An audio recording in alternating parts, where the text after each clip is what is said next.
আচ্ছা অরুণদা, বলো। আমরা উৎপত্তি সম্বন্ধে জানলাম।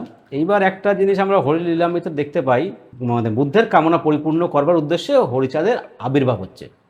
এই যে জিনিসটা মানে বৌদ্ধ ধর্মের সঙ্গে মতুয়া ধর্মের একটা সম্পর্ক হয়ে যাচ্ছে। কথাটা ঠিকই এই বলেছো। জিনিসটা একটু আলোচনা করুন, বিশ্লেষণ করুন।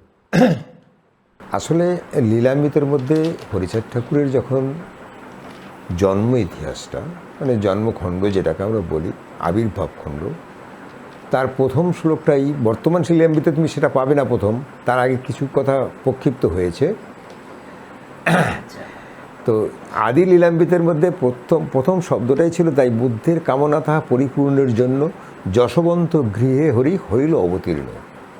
পরিষ্কার কথা।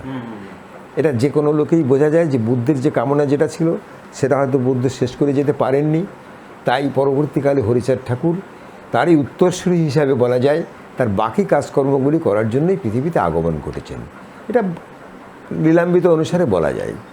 কিন্তু আমরা যদি তত্ত্বগত দিক দেখি তাহলে বৌদ্ধ ধর্ম আর মতুয়া ধর্ম কোনো তফাৎ নেই। কারণ এর কতগুলি আমি ছোট্ট ছোট্ট উদাহরণ দিচ্ছি, যদিও এইভাবে আমি সব কিছু বলতে পারবো না, তবু আমি বলছি। বৌদ্ধ ধর্মে একটি কথা আছে যে এষ ধম্ম সনাতন। আজকে একটু প্রেক্ষাপট না বললে কথাটা হয়তো মানানসই হবে না।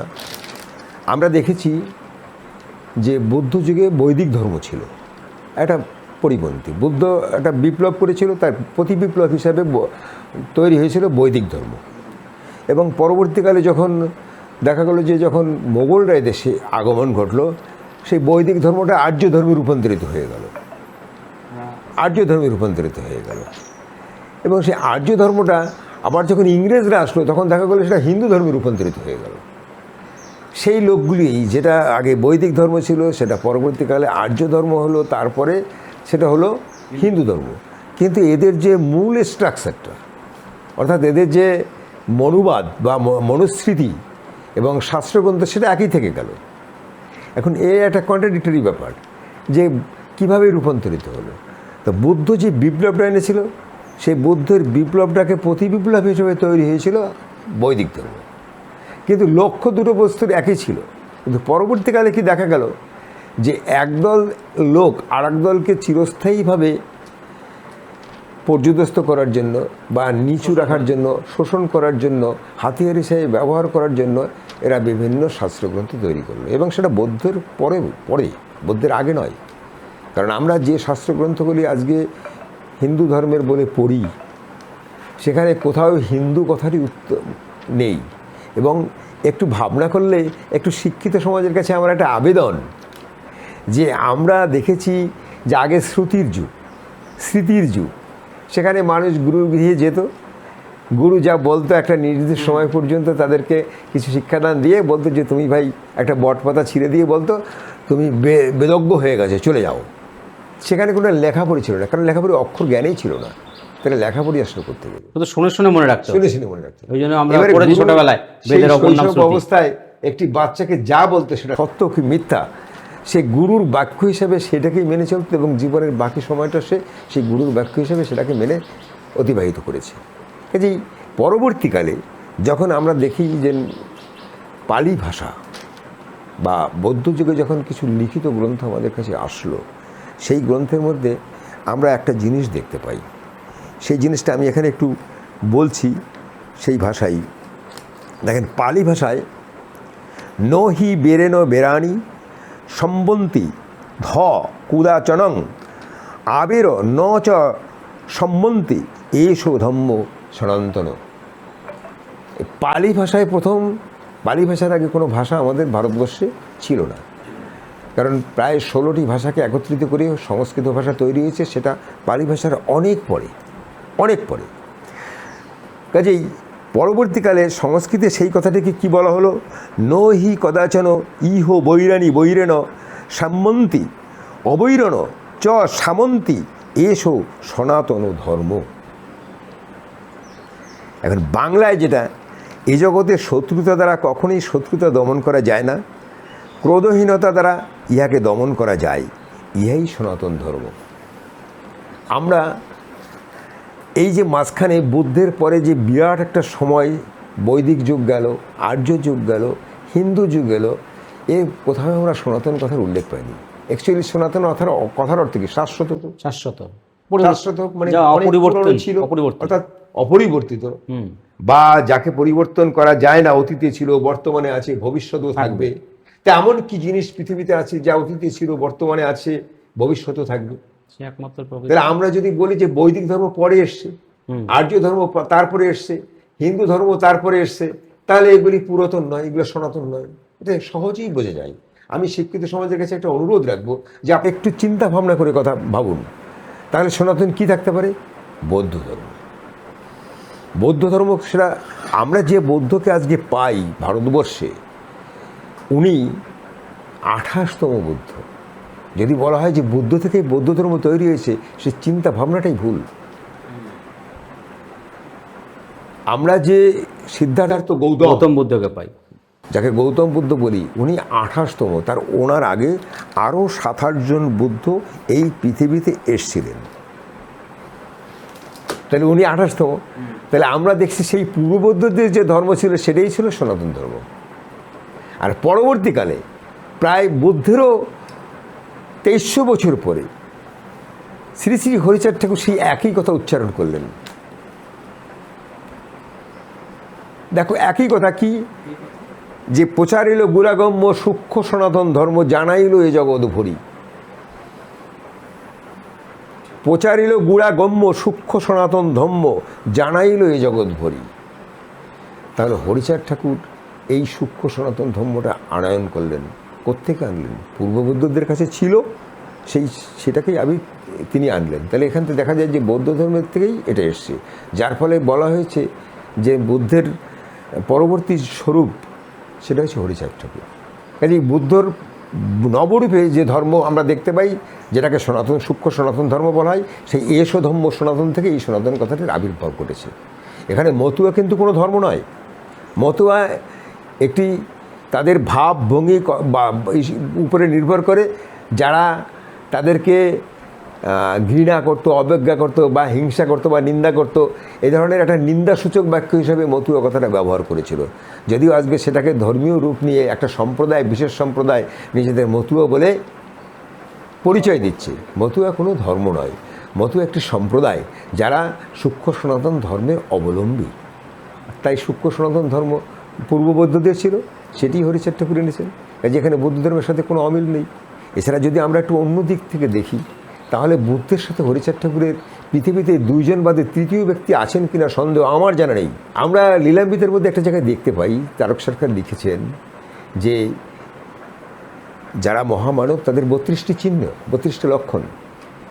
এই 32টি লক্ষণ হরিচাঁদ ঠাকুরকে দেখার আগে তিনি কোনো কবির আসলে বর্ণনা করেছিলেন। অর্থাৎ তারক সরকার হরিচাঁদ ঠাকুরকে চেনেন না, অথচ কোনো একটা কবির আসরে তিনি বক্তব্য রাখছেন, যে বলছেন যে এই 32টা চিহ্ন যার থাকে তিনি পূর্ণ মানব বা মহামানব, এইভাবে ব্যাখ্যা করেছেন। কিন্তু সেই আসরে মৃত্যুঞ্জয় বলে আর এক সরকার তিনি উপস্থিত ছিলেন, যিনি তারকের গুরুদেবও বটে। তিনি বলছেন যে ভাই এরকম মানুষ হয় নাকি রে, তুই যে 32 চিহ্নের কথা বললি। তখন বলছে হয় না, দেখবি তুই, চল আমার সাথে। এখন তারক তার কাব্য মানে গ্রন্থে পড়েছে 32 চিহ্ন, সেইটা সে ব্যাখ্যা করেছে কবির আসরে। সে কিন্তু বাস্তবে মানুষের 32 চিহ্ন হয় এটা সে কল্পনাও করতে পারেনি। যাই হোক, ঘটনাক্রমে আমি ডিটেলসে যাব না। হরিচাঁদ ঠাকুরের সাথে তারকের দর্শন করিয়ে দিলেন একদিন। তা তারক দূর থেকে দেখেই হরিচাঁদ ঠাকুরকে মূর্ছা গিয়েছিলেন যে এও মানুষের হয়। আর আমরা দেখতে পাই, আমরা একটা নূতন ইসের মধ্যে একমাত্র গৌতম বুদ্ধ যিনি এই 32 চিহ্নের অধিকারী ছিলেন, যেটা কাব্যগ্রন্থ থেকে পালি ভাষায় যে ত্রিপিটক ছিল সেখানে তার বর্ণনা ছিল, সেই বর্ণনাটাকে পরবর্তীকালে তারক সরকার এই ব্রাহ্মণ্যবাদী ভাষায় যখন রূপান্তরিত হলো সেটাই ব্যাখ্যা করেছিলেন, এবং সেই চিহ্নটা হরিচাঁদ ঠাকুরের পাওয়া যায়। তাহলে আমরা এটা নিঃসন্দেহে বলতে পারি যে এই যে উত্তরাধিকার, মানে হরিচাঁদ ঠাকুর যে বৌদ্ধ থেকে এসছিলেন, এটা নির্বিবাদে বলা যায়। তারপর যদি আরেকটি ছোট্ট কথা, সর্বৈব সত্য, এখান থেকে বৌদ্ধ ধর্মের সাথে মতুয়া ধর্ম না, সূক্ষ্ম সনাতন ধর্ম, মতুয়া কোনো ধর্ম নয়, মতুয়াদের একটা মিল আছে, মানে মতুয়ারা যে ধর্ম পালন করে তার একটা মিল আছে। কবি তারক সরকার বা কবি মৃত্যুঞ্জয় এরা ঠাকুর হরিচাঁদের সমসাময়িক। সমসাময়িক বলা যাবে না, মৃত্যুঞ্জয় সমসাময়িক, আর তারও কি একটু বয়সে কম, কিন্তু হরিচাঁদকে দেখেছেন, তিনি গুরুচাঁদের সমসাময়িক বলা চলে। আচ্ছা, তাহলে তারা যা ওই গ্রন্থে যা লিখেছে মোটামুটি তাদের দেখার পরেই লেখা, হ্যাঁ, এগুলি শুনে শুনে লেখা কোনো নয়, লেখা নয়, এগুলি বেশিরভাগটাই দেখে লেখা। দেখে লেখা। এবং হয়তো লেখাটা হরিচাঁদ ঠাকুরের জীবদশায় হয়নি, সেটা তখনকার যে অবস্থা আমাদের ছিল, সেখানে ছাপানো এটা অত্যন্ত দুর্বোধ্য ব্যাপার ছিল। সে অনেক কাহিনী আছে লীলামৃত সম্পর্কে, যদি কোনো প্রশ্ন থাকে তখন আমি সেই কথাটা বলতে চাই। এটা খুব এখন সুন্দর এই জিনিস কথাটা বলতে চাই না। আমি জানতে পারলাম, যেটা হচ্ছে যে কোনো একজন কবি লিখছেন, তার কয়েক হাজার বছর পর কোনো একটা ঘটনা ঘটবে, সেটা কবি নাকি বর্তমানে লিখে যাচ্ছেন। এই জিনিসের সঙ্গে বিরাট একটা পার্থক্য আমরা মতুয়া ধর্মের কবিদের সঙ্গে দেখতে পাচ্ছি। না, এই ক্ষেত্রে এটা সত্যি কথা যে শ্রী চৈতন্য মহাপ্রভুর মৃত্যুর প্রায় 300 বছর পরে তার নামে বই বেরোয়। আর সেক্ষেত্রে আমরা সত্যিকার ভাগ্যবান যে হরিচাঁদ ঠাকুরের জীবদশায় কিছু কিছু ছোটো ছোটো লেখা বেরিয়েছিল, যখন সেটা হয়তো ছাপার কারণে তৎকালীন সময়ে ছাপার অসুবিধার জন্য ছাপা হয়নি, কিন্তু সে পাণ্ডুলিপিগুলি তখনকার লোকের মুখে মুখেও ফিরত। এটা সত্যি সত্যি ভাগ্যবান। এই প্রসঙ্গে আরেকটি, এই মতুয়া ধর্ম সম্পর্কে আর একটি ছোট্ট কথা আমি বলি। এ কথাটি রবীন্দ্রনাথ ঠাকুরের জামাতা প্রমথনাথ চৌধুরীর কথা। রবীন্দ্রনাথ ঠাকুরের জামাতা প্রমথনাথ চৌধুরী, তিনি লিখেছেন যে 100 বছর আগে বৌদ্ধ কথাটা বলতে আমরা বুঝতাম যে কোনো দৈত্য দানব এই ধরনের কথা। মানে 100 বছর আগে এরকম একটা জিনিস ছিল যে বৌদ্ধ মানেই কি হয়তো কোনো দৈত্য দানব এই ধরনের কিছু একটা হবে, ভয়ঙ্কর জিনিস। তিনি লিখেছেন, এছাড়াও তিনি লিখেছেন যে বাঙালি সভ্যতার বুনিয়াদ যে বৌদ্ধ, হিন্দু স্তরের দুহাত নিচেই যে বাংলার বৌদ্ধ স্তর পাওয়া যায়, আজকের দিনে তা প্রমাণ হয়ে গিয়েছে। ক্লিয়ার হলো কথাটা? আমরা যার উপরে দাঁড়িয়ে আছি, আমরা বৌদ্ধের উপরে দাঁড়িয়ে আছি। অর্থাৎ এই যে বাংলা রাঢ় অঞ্চল বা এই বাংলার যে অঞ্চল, এই অবিভক্ত বাংলা, সেটা বৌদ্ধ ভূমির উপরেই ছিল। অবিভক্ত বাংলা বলতে গেলে একটি বৃহত্তর বাংলা, যেটা বেঙ্গল প্রভিন্স বলা হতো যেটাকে, তাতে উড়িষ্যা বিহারের একটা অংশ রয়েছে, আসামের একটা বিরাট অংশ রয়েছে, এবং পূর্ব বাংলা পশ্চিম বাংলা তো আছেই। এই বাংলা ভাষী অঞ্চলটা এর দুহাত নিচেই, এটা আমার কথা নয়, বাংলাদেশের মাটির দুহাত খুললেই আমরা অসংখ্য বুদ্ধ মূর্তি, বৌদ্ধ মন্দিরের ভগ্নাবশেষের সাক্ষাৎ পাই। সুতরাং যদি কেউ বলেন মুসলমান যুগে বাঙালি হিন্দু হয়েছে, তাহলে সে কথা সত্যের খুব কাজ ঘেঁষে যাবে। পরিষ্কার বুঝতে পারছি কথাটা? তাহলে দেখা যায় যে এই মতুয়া ধর্ম এবং বৌদ্ধ ধর্ম, এটা 2300 বছর পরে একটা নবরূপ, মূল চিন্তা ভাবনার দিক থেকে সেটাও মানবতাবাদী ধর্ম, এটাও মানবতাবাদী ধর্ম। এবং আরও কিছু কিছু জিনিস বুদ্ধের, যে আমরা পঞ্চশীল পালনীয় দেখি, অষ্টাঙ্গিক মার্গ, হরিচাঁদ ঠাকুরের দ্বাদশ আজ্ঞা, এর মধ্যে কোথাও কোনো তফাৎ নেই। ওখানে বলেছে যে জীবে প্রেম, জীবে দয়া, নামে রুচি, মানুষে বিশ্বাস। আর ওখানে বুদ্ধ বলেছে যে করুণা, সমতা। মানে আমরা বলতে পারি যে বৌদ্ধ ধর্মের যে নীতি আদর্শ, মানে পঞ্চশীল অষ্টমার্গ, পরিবর্তিত রূপে সেটা মতুয়া ধর্মের মধ্যে আমরা দ্বাদশ আজ্ঞা, সূক্ষ্ম সনাতন ধর্মের মধ্যে ঠিক একই রূপ দেখতে পাই। এদের যে পালনীয় কর্তব্য, এদের যে দৈনন্দিন দিনের যে অবস্থা, শুধু একটুখানি আমরা তফাৎ আমরা লক্ষ্য করেছি। সেই জন্য হয়তো বুদ্ধের কামনা থাকা পরিপূর্ণের জন্য যশবন্ত গৃহে হরি হইল অবতীর্ণ, এই কথাটি ব্যবহার করা হয়েছে। সেখানে হচ্ছে গায়রস্থ ধর্মের ক্ষেত্রে বুদ্ধের জীবনে আমরা দেখেছি যে গায়রস্থ ধর্ম তিনি সঠিকভাবে পালন করতে পারেননি।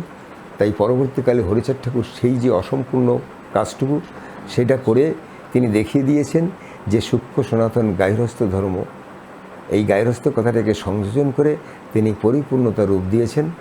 যে মতুয়া ধর্মের পূর্ব যারা ছিল তারা বৌদ্ধ ছিল, এবং বৌদ্ধ যুগে তারা কিছু লোক সন্ন্যাস গ্রহণ করে গায়রস্থ ধর্ম থেকে বিচ্যুত হয়েছিল, এবং সেই অসম্পূর্ণ কাজটি যেটি বৌদ্ধ করে যেতে পারেননি তার জীবদশায়, যদিও শেষ দিক দিয়ে তিনি শুরু করেছিলেন এবং হরিচাঁদ ঠাকুর সেটা সম্পন্ন করেছিলেন। এই জন্যই বৌদ্ধ ধর্মের সাথে হরিচাঁদের মতুয়া ধর্ম বা সূক্ষ্ম সনাতন ধর্ম সম্পূর্ণ অঙ্গাঙ্গিভাবে মিল, শুধু সময়ের ব্যবধানে কিছু আচার আচরণের পরিবর্তন, আর কিছু না। খুব সুন্দর, খুব ভালো লাগলো এই জায়গাটা। এই প্রশ্নের সঙ্গে সম্পর্কযুক্ত আমার প্রশ্ন ওটা মাথায় এসছে, সেটা হচ্ছে যে আমরা দেখতে পেলাম আপনার আলোচনায় যে আমরা কবি তারক সরকার, কবি মৃত্যুঞ্জয়, এরা হরিচাঁদের সমসাময়িক, বা কবি তারক সরকার লীলামৃত লিখছেন, তাহলে বলা যায় উনি সমসাময়িক। যা লিখছেন বইয়ের পাতায় সেটা উনি দেখেই লিখছেন বা বিবেচনা করে লিখছেন। তাহলে এই সঙ্গে সম্পর্কযুক্ত বৈদিক ধর্ম বা ইয়ে নীতি নিয়ে আমার কিছু প্রশ্ন করার ছিল হোলি লীলামৃত নিয়ে, সেটা একটু বুঝিয়ে বলতে হবে তো। বুঝিয়ে বলেন তো।